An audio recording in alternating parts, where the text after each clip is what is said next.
আজি কৈছে তিনিচুকীয়াত বোলে মিয়াৰ আগ্ৰাসন চলিছে। তিনিচুকীয়াত আমি বিহাৰীৰ আগ্ৰাসনহে দেখিছো। আজি কাৰ্বি আংলঙত তেওঁ মিয়াৰ আগ্ৰাসন চলিছে বুলি ক'লে কোনোবাই বিশ্বাস কৰিব নেকি? সেইটোতো মিছা কথা। সেই মিছা কথাটো শুনি মই মনে মনে কেলে থাকিম বাৰু? আজি কাৰ্বি আংলঙত কি ঘটনা ঘটিলে আপোনালোকে দেখিছে।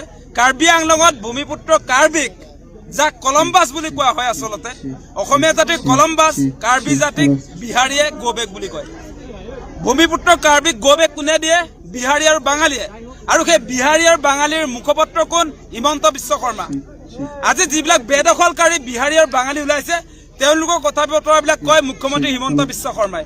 22টা পৰিয়ালৰ আপোনাৰ ষ্টে অৰ্ডাৰ থাকে হাইকোৰ্টৰ, তাৰ পাছত তেওঁলোকে 20,000 মানুহৰ ডিফেন্স দিবলৈ আহে। গতিকে তেওঁলোকে বেদখল মুক্ত কৰাৰ পক্ষত আছে নে নাই? নে বিহাৰী আৰু বাঙালী হলে বেদখল কৰি থাকিব পাৰিব? পিজিআৰ ভিজিআৰ ভূমিত আজি বাঙালী আৰু বিহাৰী হৈ গলে চাৰ্টিফিকেট পাই যায় নেকি যে তেওঁলোকে তাত থাকিব পাৰিব? বাকী আমাৰ অসমীয়া খিলঞ্জীয়া মানুহে থাকিব নোৱাৰিব, মিয়া হলেতো থাকিব নোৱাৰিবই। গতিকে এই বাতাবৰণ কোনে আনিলে? হিমন্ত বিশ্ব শৰ্মাই আনিছে। আজি কোনো কাৰ্বি আংলঙত থকা পিজিআৰ ভিজিআৰ ভূমিত বসবাস কৰা কোনো আচলতে মানুহে নিজৰ হাতত এইটো মোৰ ষ্টে অৰ্ডাৰ হাইকোৰ্টৰ আছে বুলি ক'বলগীয়া হোৱা নাই। সেই কথা কৈছে ৰাজ্যৰ মুখ্যমন্ত্ৰী হিমন্ত বিশ্ব শৰ্মাই, কাৰো হাতত নাই। আৰু তাৰ বিহাৰী আৰু যিবিলাক বাঙালী মানুহ আছে তেওঁলোকে কৈছে যে আমাৰ ৰাজ্যৰ মুখ্যমন্ত্ৰী ষ্টে অৰ্ডাৰ আছে বুলি কৈছে। কি হৈছে এইবিলাক কি মানে?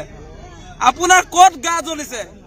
আজি আপোনাৰ যিবিলাক বেদখলকাৰী, যিবিলাক বাঙালী আৰু বিহাৰী মানুহ, যিবিলাকে অসমৰ মাটিত আজি আপোনাৰ কাৰ্বি গোবেক দিলে, কাৰ্বি আংলঙত কাৰ্বি গোবেক দিলে, কাইলৈ তেওঁলোকে অসমত অসমীয়া গোবেক ধনি নিদিব নেকি? তাৰ কি নিশ্চয়তা আছে? তেওঁলোকৰ উমান পোৱা গ'ল। আৰু সেই মানুহবিলাকৰ শ্ৰদ্ধাৰ মুখ্যমন্ত্ৰী হিমন্ত বিশ্ব শৰ্মা।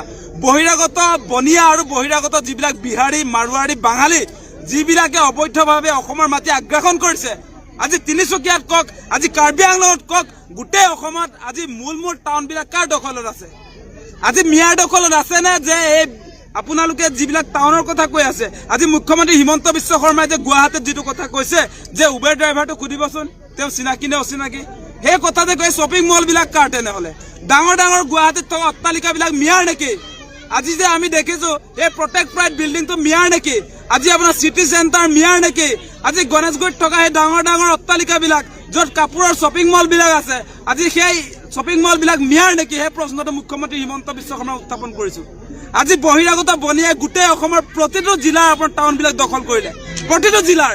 গতিকে আজিৰ দিনটোত মুখ্যমন্ত্ৰীয়ে এই কথা বতৰাবিলাক পাহৰাবৰ কাৰণে, মূল সম্পত্তি দখল কৰা সেই বিহাৰী, মাৰোৱাৰী, বাঙালীক তেওঁ আপোনাৰ নিৰাপত্তা দিবৰ কাৰণে, সেই মানুহবিলাকক বচাবৰ কাৰণে তেওঁ মিয়াৰ নামটো উল্লেখ কৰিছে। মূল শত্ৰু কেৱল মিয়া নহয়, আচল শত্ৰু বেলেগ। আচল শত্ৰু মুখ্যমন্ত্ৰী হিমন্ত বিশ্ব শৰ্মাই যাক নিৰাপত্তা দিব খুজিছে, যিবিলাকে আমাৰ টাউনবিলাক দখল কৰিলে, যিবিলাক আমাৰ আচলতে হাইৱে বিলাকৰ কাষে কাষে থকা মূল্যৱান মাটিবিলাক দখল কৰিলে, সেইবিলাক আমাৰ প্ৰকৃত শত্ৰু। গতিকে তেওঁলোকে মুখ্যমন্ত্ৰী হিমন্ত বিশ্ব শৰ্মাই, বিজেপি চৰকাৰে এটা মিয়া অচিনাকি মানুহ বুলি, মোগল বুলি এটা ভুৱা কনচেপ্ট তৈয়াৰ কৰিছে, মানুহৰ মনত ছেটিং কৰিছে। কিন্তু তাৰ সমান্তৰালভাৱে তেওঁ এটা কাৰ্যসূচী লৈছে, চাৰিওফালে অসমৰ মাটি, ট্ৰাইবেল বেল্টৰ মাটি আজি আদানী আম্বানী গতাইছে, ৰামদেৱক গতাইছে। আজি পাৱাৰ প্ৰজেক্ট নিৰ্মাণৰ নামত এই আপোনালোকৰ ওচৰৰ পৰ্বতযোৰাত প্ৰায় 3000 বিঘা মাটি আপোনাৰ এই কি বুলি কয় পাৱাৰ প্ৰজেক্টৰ নামত আদানীক গতাবৰ কাৰণে 6 শিডিউলৰ মাটি, বিটিআৰ মাটি, সেইটো পাৰে নেকি দিব?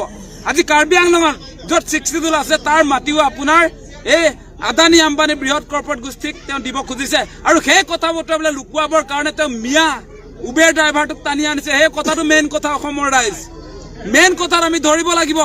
মেইন কথা কোনটো? যে আমাৰ কৃষি পথাৰ বিলাক আদানী আম্বানীক দি দিয়া হৈছে, আমাৰ কৃষি পথাৰ বিলাক ৰামদেৱক দি দিয়া হৈছে, আমাৰ কৃষি পথাৰ বিলাকক